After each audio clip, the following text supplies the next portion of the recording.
Explorateurs, fermez les yeux un instant et imaginez-vous en 1787. Une jeune nation, ébranlée mais libre, émerge après une guerre longue et douloureuse contre l'Empire britannique. Nous en avons parlé dans un épisode précédent. Les dirigeants de cette nation, ces visionnaires réunis à Philadelphie, forgent une constitution destinée à unir un peuple divisé. Mais à ce moment-là, une question cruciale reste sans réponse. Comment garantir que ce nouveau gouvernement, conçu pour protéger les citoyens, ne devienne pas lui-même une menace pour leur liberté? C'est là que notre histoire commence. Celle des Bill of Rights, ce texte qui allait transformer une simple constitution en une véritable charte des libertés humaines. Aujourd'hui, nous allons plonger dans cette histoire fascinante. Pourquoi ont-ils été créés? Quels débats enfiévrés les ont précédés? Et comment influencent-ils encore nos vies modernes? Préparez-vous pour un voyage au cœur des fondations des droits américains. Bienvenue dans Nouveau Western, le podcast qui vous emmène au cœur de l'histoire fascinante des États-Unis d'Amérique. Des événements marquants aux figures emblématiques, en passant par les mythes et les réalités de ce pays hors du commun, chaque épisode est une porte ouverte sur un nouvel aspect des États-Unis. Que vous soyez passionné d'histoire, curieux d'en savoir plus sur cette nation ou simplement à la recherche d'une escapade intellectuelle, vous êtes au bon endroit. Après leur indépendance en 1776, les 13 États américains se retrouvent dans une situation délicate. Ils doivent bâtir un gouvernement suffisamment fort pour gérer les crises et unir les États, mais pas au point de reproduire les abus qu'ils ont connus sous le règne britannique. 11 ans plus tard, la Constitution de 1787 est une prouesse d'ingénierie politique. Mais elle manque cruellement de quelque chose. Une déclaration des droits. Les antifédéralistes, farouches défenseurs des libertés individuelles, tirent la sonnette d'alarme. Sans garantie écrite, rien n'empêche ce gouvernement de devenir oppressif. Un gouvernement sans chaîne ni limite. Voici ce qu'ils déclarent. Alors que les fédéralistes, eux, minimisent le problème et affirment que les libertés sont déjà protégées par la structure même de la Constitution.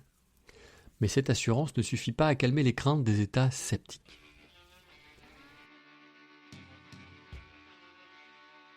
Et c'est ici que James Madison entre en scène. Imaginez un homme, petit de stature mais grand par son intellect, arpentant les couloirs du Congrès. Madison, reconnu pour son pragmatisme et son habileté politique, était idéal pour cette tâche. Ayant participé à la rédaction de la Constitution et étant un fervent défenseur du nouveau gouvernement fédéral, il était mieux placé que quiconque pour rallier les différents camps autour d'une solution. Madison, initialement sceptique quant à l'utilité d'une déclaration des droits, réalise qu'elle est essentielle pour apaiser les tensions et préserver l'unité du pays. Il passe des heures dans son bureau, entouré de documents.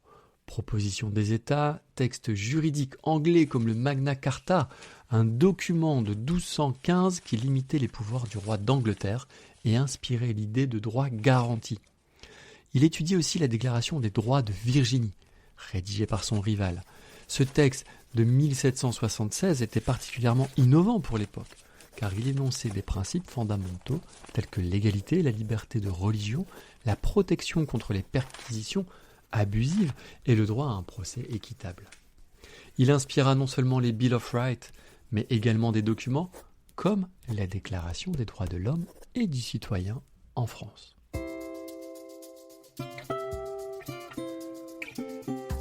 C'est donc en juin 1789 qu'il présente 19 amendements au Congrès. Ces droits, dit-il, seront une double assurance contre la tyrannie. Après des débats houleux, ces propositions sont réduites à 12, puis 10 qui deviendront les Bill of Rights. Madison a dû surmonter l'opposition de nombreux membres du Congrès qui jugeaient ces amendements inutiles. L'ironie, aujourd'hui, ces 10 amendements sont probablement la partie la plus connue de la Constitution. Les Bill of Rights ne sont pas simplement des lignes de texte, ce sont des boucliers contre l'arbitraire. Prenons un instant pour en explorer quelques-uns. Le premier amendement, tout d'abord. Imaginez un monde où exprimer vos croyances ou critiquer votre gouvernement pourrait vous conduire en prison. Avec le premier amendement, une telle crainte est écartée. Il garantit la liberté de religion, de la presse et d'expression, permettant aux citoyens de s'exprimer librement sans risque de représailles. Le deuxième amendement. En 1789, le droit de porter des armes était perçu comme une garantie de liberté individuelle, face à une possible oppression gouvernementale et une solution pour se défendre en l'absence d'une armée permanente. Aujourd'hui, il reste évidemment une source de débat intense, en particulier à cause des tragédies liées aux fusillades de masse. Cependant, il l'est conservé car de nombreux Américains considèrent ce droit comme un symbole puissant de leur liberté individuelle et de leur capacité à se défendre contre une potentielle oppression, même dans un contexte d'armée permanente. Alors l'amendement a évolué pour devenir un sujet culturel autant que juridique. Cette évolution reflète les changements sociaux et politiques au fil des siècles, notamment l'importance accordée à la liberté personnelle dans la culture américaine. Chaque amendement contient une histoire, un débat, une vision. Ils sont la réponse directe aux abus subis par les colons sous le joug britannique.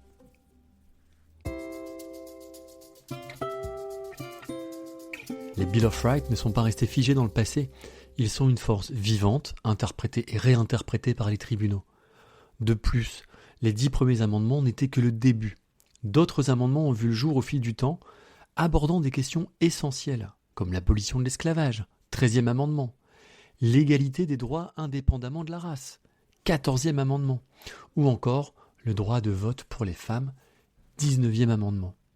Ces évolutions témoignent de la capacité de la Constitution à s'adapter aux nouvelles réalités sociales et politiques. Ils sont au nombre de 27 aujourd'hui. Laissez-moi vous donner 2 exemples. En 1954, Brown contre Board of Education. Dans cette affaire historique, la Cour suprême des États-Unis s'appuie sur les principes des Bill of Rights et l'amendement 14 pour statuer que la ségrégation scolaire est inconstitutionnelle.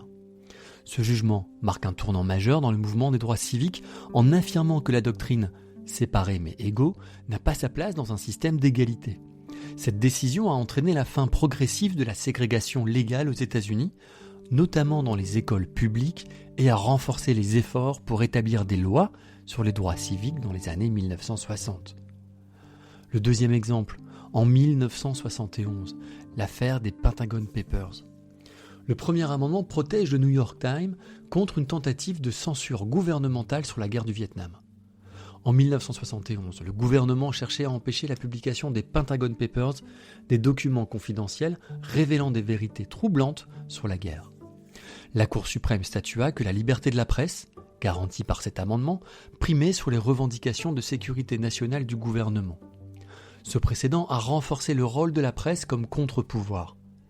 Cependant, dans des cas comme celui de Julian Assange, les limites de cette protection sont mises en évidence. Contrairement aux organes de presse traditionnels, des figures comme Assange sont souvent accusées d'avoir obtenu des informations par des moyens illégaux et de compromettre directement la sécurité nationale.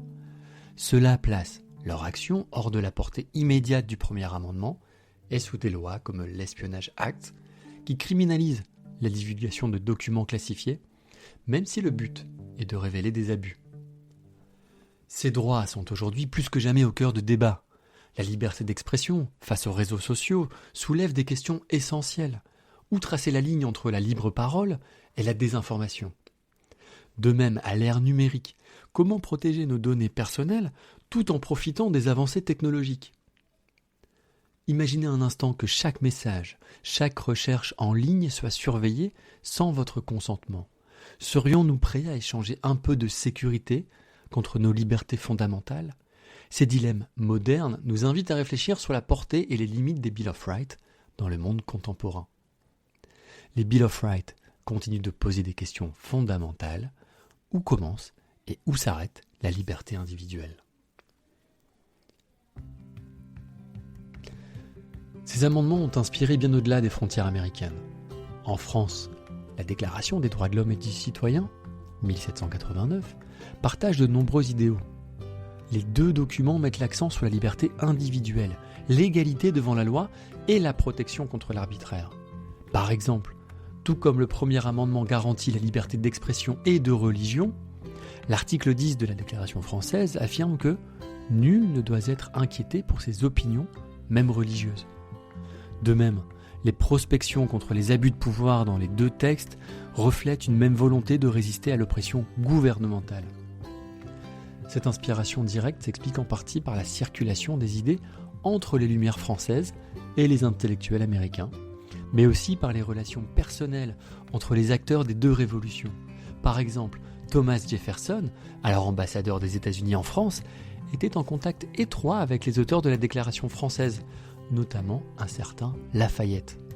Ce dernier, qui avait combattu aux côtés des Américains pendant la guerre d'indépendance, s'est fortement inspiré des principes des Bill of Rights pour défendre les idées de liberté et d'égalité en France. Ces idées communes montrent comment les événements des révolutions américaines et françaises se sont mutuellement influencés. D'autres nations démocratiques ont suivi, intégrant des protections similaires dans leur constitution. Les principes des Bill of Rights continuent de servir de modèle dans le monde entier pour promouvoir la liberté et la justice. D'ailleurs, lorsque l'ONU adopte la Déclaration universelle des droits de l'homme, en 1948, plusieurs experts citent les Bill of Rights comme une influence clé. Explorateurs, les Bill of Rights ne sont pas un simple texte.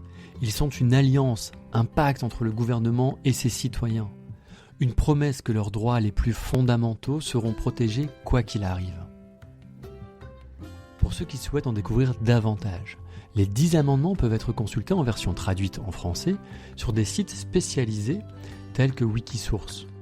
Ces ressources permettent de plonger dans le texte original et ses nuances. Je vous les joins dans les notes de l'épisode. Alors je vous pose cette question. Parmi ces 10 droits fondamentaux, lesquels vous semblent les plus essentiels et pourquoi ?